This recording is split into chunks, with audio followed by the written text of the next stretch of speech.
চলুন আজকে একটা মিষ্টির আইটেম তৈরি করে নেওয়া যাক। তো পিউ, আজকে বলো কি মিষ্টির আইটেম তুমি তৈরি করছো? আজকে তৈরি করবো গোলাপ জামুন। তার জন্য কিছু উপকরণ নিয়ে নিয়েছি। তো দেখে নিই কি কি উপকরণ নিয়েছি। গোলাপ জামুন বানানোর জন্য প্রথমে আমি নিয়ে নিচ্ছি হাফ কাপ কনডেন্স মিল্ক। এটা হাফ কাপ আছে পুরোপুরি। মেজারিং কাপে নিতে হবে এমন কোনো মানে নেই, আপনাদের কাছে যেই কাপ থাকবে আপনারা সেই কাপেই একটা মাপ করে নেবেন। একটা মাপ করে নিলে আপনাদেরই সুবিধে। এটা আছে 3/4 কাপ গুঁড়ো দুধ।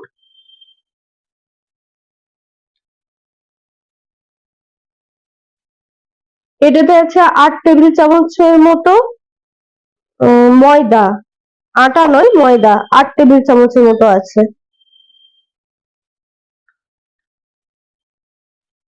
এটা 1 টিস্পুনের মতো বেকিং পাউডার, বেকিং সোডা নয় কিন্তু বেকিং পাউডার। আর দিয়ে দিচ্ছি 2 চিমটের মতো এলাচ গুঁড়ো। এলাচ গুঁড়োটা অপশনাল, আপনারা ইচ্ছা হলে দিতে পারেন, ইচ্ছে না হলে দেবেন না। এবার এটাকে আমি ভালো করে মেখে নেব।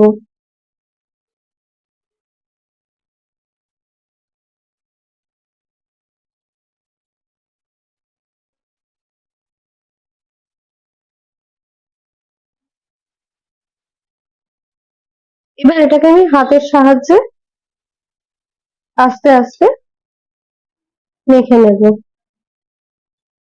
আমি এখানে হাফ কাপ কনডেন্স মিল্কের পরিমাণ অনুযায়ী বাকি জিনিসগুলো দিলাম। আপনারা যদি এর থেকে বেশি করেন তাহলে এর থেকে বেশি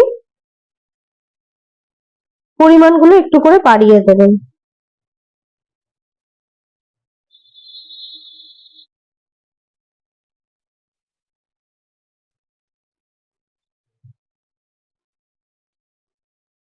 এবার আমি এর মধ্যে দিয়ে দেব ঘি।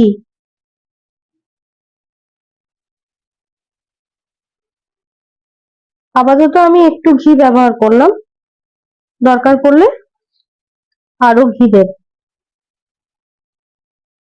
এবার এটাকে আমি আরো ভালো করে মেখে নিচ্ছি।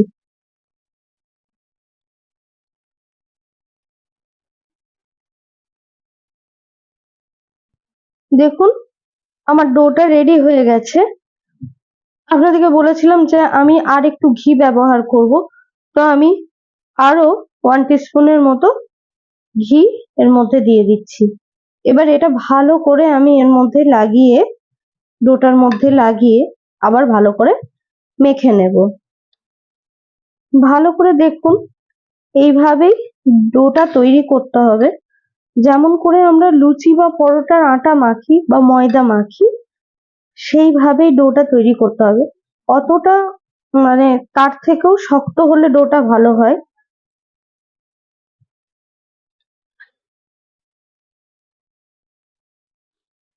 দেখুন আমার বাড়ির সাইডগুলো ছেড়ে দিচ্ছে। তো এইভাবেই ডোটা আমার তৈরি হয়ে গেছে। দেখুন হাতটাও আমার পরিষ্কার হয়ে গেছে মাখতে মাখতে। তো এই অবস্থায় আমি 10 মিনিটের মতো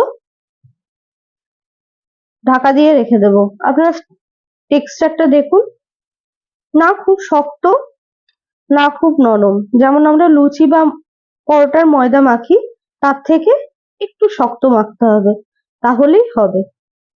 তো এবার এটাকে আমি 10 মিনিটের মতো রেস্টে রেখে দেবো। এদিকে আমি সিরাপটা তৈরি করে নিচ্ছি। তার জন্য নিয়ে নিচ্ছি 1 কাপ চিনি, নিয়ে নিচ্ছি 1 কাপ জল, আর দিচ্ছি হাফ কাপ জল। মানে টোটাল আমি দিলাম 1.5 কাপ জল। 1 কাপ চিনি আর 1.5 কাপ জল। এবার এটাকে আমি ফুটতে দেব। আর সিরাপটা আমি বেশি গাঢ় করব না, বেশি গাঢ় করলে কোটিংটা শক্ত হয়ে যাবে আর ভিতরে রস পৌঁছবে না। তাই আমি একদম হালকা সিরাপ তৈরি করব। তো এটা তাকতে তাকতে ফুটুক, আমরা দেখে নিই ডোটা কিরকম অবস্থায় আছে। এদিকে আমার 10 মিনিট হয়ে গেছে, ঢাকাটা খুলে নিলাম। দেখুন ডোটা কিন্তু আমার একদম রেডি হয়ে গেছে। শক্ত হয়ে গেছে বলে ভয় খাবেন না, আমাদের এরকমই ডো লাগবে। আপনাদেরকে বলেইছিলাম যে লুচি পরোটার মতো যে ডো তৈরি করি তার থেকে শক্ত হবে। তো এটা এবার আমি একটা রোলিং বোর্ডে নিয়ে নিচ্ছি।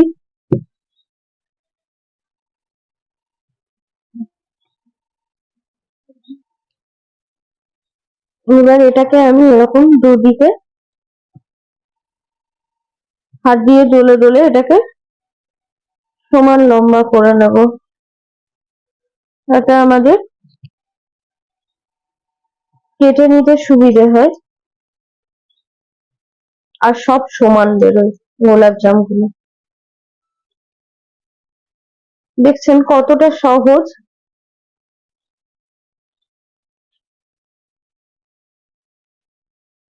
এবার এটাকে আমি কেটে নেব, চেষ্টা করব যাতে একই সাইজের হয়, তাহলে দেখতেও ভালো হবে আর ভাজতেও সুবিধা হবে, রসগুলোও ঠিক পরিমাণে ঢুকবে।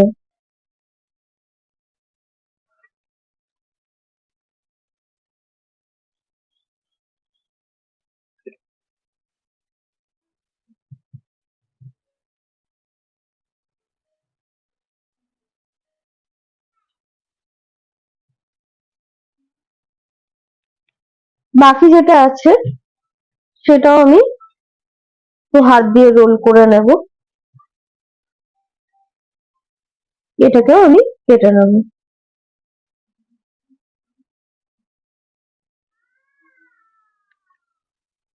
চেষ্টা করেছি যে যাতে একই সাইজের হয়।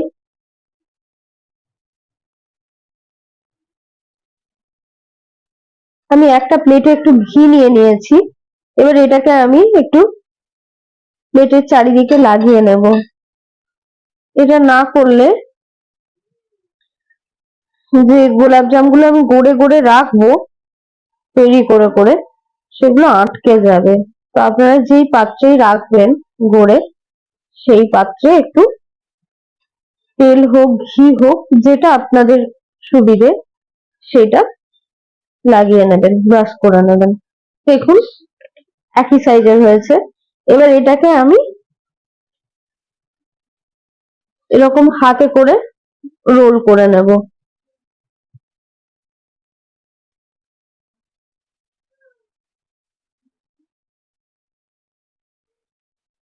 এবার আমি সময় নষ্ট না করে তাড়াতাড়ি গড়ে ফেলি। দেখুন দেখতে কত সুন্দর হচ্ছে। এইভাবে আমি সব একটা একটা করে গড়ে নেব।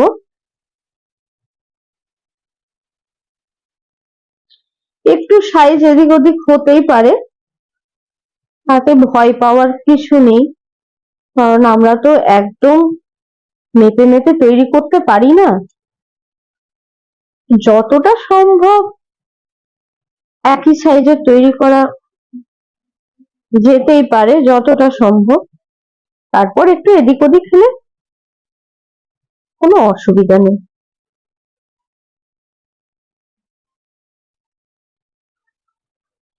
তো আমি এইভাবেই বাকি সবগুলো গড়ে নেব।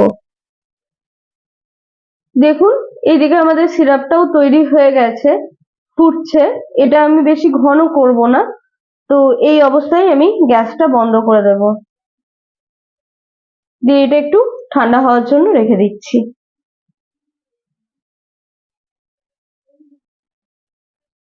আচ্ছা, এই যে গোলাপ জামুন তুমি রান্না করছো, এই গোলাপ জামুন সম্পর্কে কিছু ইনফরমেশন দাও, যে এটা কোথা থেকে এলো, কিভাবে হয়েছে, জানো কিছু? থেকে এসেছে সেটা তো বলতে পারবো না, তবে এই কালো জাম বা গোলাপ জামের নাম হুম। এসেছে একটা আরবীয় মিষ্টির নাম থেকে। আচ্ছা। সেই মিষ্টির নামটা হলো লোকমাদের। আচ্ছা। লোকমাদের নাম থেকে হ্যাঁ। এই কালো জামের নামটা এসেছে। আচ্ছা। আমি তোমাকে বলে রাখি, এই গোলাপ জামুন অ্যাকচুয়ালি 1941 সালে উত্তরপ্রদেশের মাইকেলগঞ্জে এক মিষ্টি বিক্রেতা একটা দোকান করেছিল, আচ্ছা। এবং সেই দোকানে মটকাতে করে একটা মিষ্টান্ন সে বিক্রি করেছিল। সেই মটকাতে করে? হ্যাঁ, মটকাতে করে। সেই মিষ্টিটা এতটাই জনপ্রিয় হয় যে দূর দূরান্ত থেকে লোক এসে হুম। দূর দূরান্ত থেকে লোক এসে চিনির শরবতে করে এটাকে পরিবেশন করত। তো সেখান থেকে এই গোলাপ জামুনের উৎপত্তি।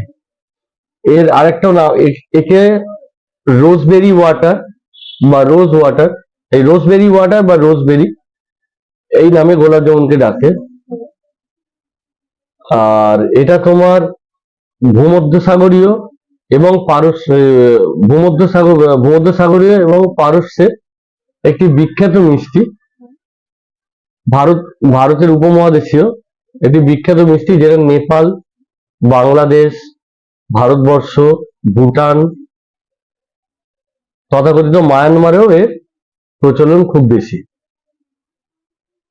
আবার কেউ কেউ বলে যে এটা শাহজাহানের সময়, এটা মোগল সাম্রাজ্যের সময়, যেহেতু এটা পারস্য মিষ্টি হিসেবে এটাকে মোগল আমলের পারস্য আর কি ছোঁয়ার মিষ্টি। তো মোগল সাম্রাজ্যের সময় প্রিয় মিষ্টি ছিল হ্যাঁ, শাহজাহানের রয়্যাল শেফ এটাকে তৈরি করেছিল। সরি বন্ধুরা, আমার একটা সর্দি কাশি হয়েছে, সেজন্য কাশছি। তো এরকম বহু গল্প আছে। থেকে এসছে তার কথা জানো? না। মানে গুল কথার অর্থ হচ্ছে ফুল, আর আপ কথার অর্থ হচ্ছে বাগান, গোলাপ। ঠিক আছে? আর জামন হচ্ছে জামন, গোলাপ জামন, এখান থেকে এসছে পারস্য। হ্যাঁ, তো যাই হোক, চলো দেখা যাক, তৈরি করো। চলো, আমার এগুলো আপনার তৈরি হয়ে গেছে, গোলাগুলো তৈরি করে নিয়েছি, এবার এগুলো ভাজবো। চলো ভাজার দিকে যাই। তেল গরম করতে বসিয়ে দিয়েছি, তেলটা একটু বেশি পরিমাণেই দিতে হবে, যাতে গোলাপ জামুন যেগুলো আছে সেগুলো যাতে একটু ভেসে থাকতে পারে, সেরকম দিতে হবে। তো আমি যতটা পরিমাণ সম্ভব একটু বেশি তেল দিয়েছি। তো তেলটা আমি খুব একটা গরম করব না, কারণ খুব গরম করলে তাড়াতাড়ি পুড়ে যাবে, যেহেতু দুধ ব্যবহার করা আছে, তাড়াতাড়ি পুড়ে যাবে, ভিতরটা কাঁচা থেকে যেতে পারে। তো আমি হালকা গরম হয়েছে এই অবস্থাতেই এগুলো দিয়ে দেব,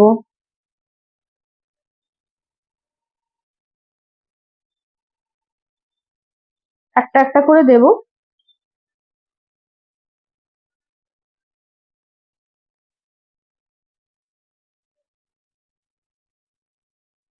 আমার মনে হচ্ছে এগুলো সবটাই ধরে যাবে আমার, তাই সবগুলোকেই দিয়ে দেবো। আপনাদের পাত্র যদি ছোট হয় তাহলে কম করে দেবেন, তাহলেই হবে। আমার সবগুলোই ধরে গেল।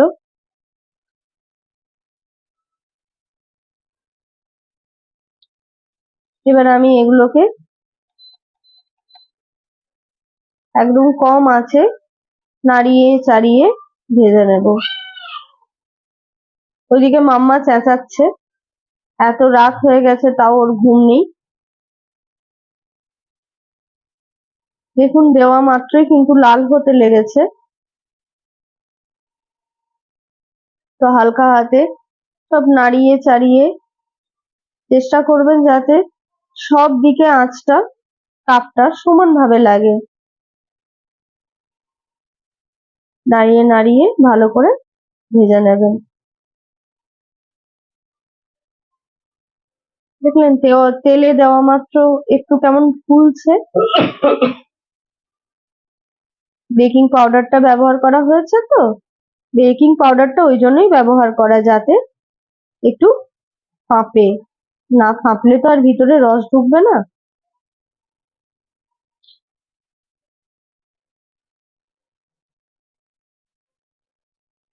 আপনারা রাখিতে বাড়িতে কে কি রকম মিষ্টি তৈরি করলেন অবশ্যই কমেন্ট করে জানাবেন, ভালো লাগবে।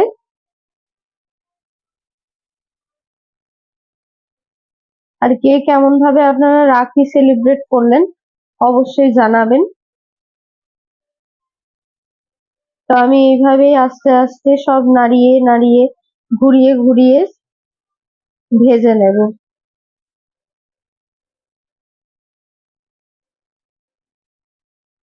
আর আপনারা এই রেসিপিটা দেখে যারা যারা গোলাপ জামুন বাড়িতে তৈরি করবেন কমেন্ট করে জানাবেন যে কেমন হয়েছে আপনাদের।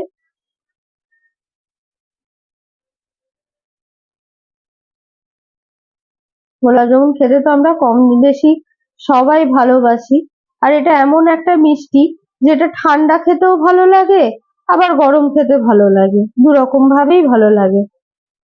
তো প্রথমে তৈরি করে আপনারা গরম গরম খেয়ে নেবেন, তারপরে ফ্রিজে স্টোর করে রেখে দেবেন, 2-3 দিন ধরে খাওয়া যাবে।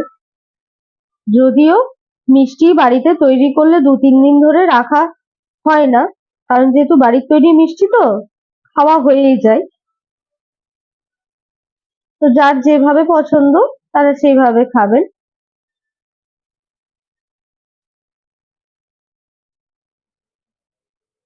দেখুন এগুলো আমি একটা একটা করে এর মধ্যে তুলে নিয়েছি, এবার এগুলো আমি রসের মধ্যে দিয়ে দেবো। তো যাই হোক, এটাকে আমি ওভারনাইটের মতো সোক করার জন্য রেখে দেব। আপনাদের হাতে যদি একদমই সময় না থাকে সেক্ষেত্রে আপনারা 2 ঘন্টার মতো মিনিমাম রাখার চেষ্টা করবেন, না হলে তো রসটা পুরোপুরি ঢুকবে না, ওই জন্যই বলছি। যাই হোক, খেতে কেমন হয়েছে সেটাও আপনাদের সাথে ফিডব্যাক অবশ্যই দেব। তো এটা আপাতত আমি ওভারনাইটের জন্য রেখে দিচ্ছি। দেখুন আমার এটা 12 ঘন্টা হয়ে গেছে। তো এবার ঢাকা খুলে দেখে নেব যে মিষ্টিগুলো কতটা ফুলেছে। তো চলুন দেখে নিই। দেখুন মিষ্টিগুলো আমার ফুলেছে। আমি একটু রাংটা দিয়ে দিয়েছি উপর থেকে, যাতে মিষ্টিগুলো দেখতে ভালো লাগে। তো এবার আপনাদেরকে সার্ভ করে দেখাই কেমন হয়েছে।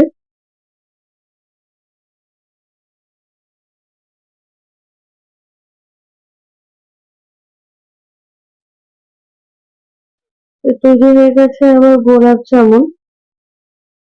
দেখুন দেখতে কত সুন্দর লাগছে। তো এবার দেখাই আপনাদেরকে যে ভিতরটা কতটা সফট হয়েছে।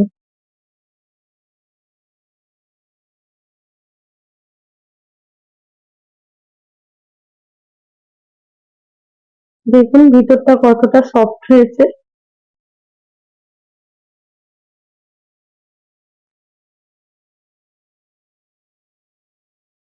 খেতেও ততটাই সুন্দর হবে।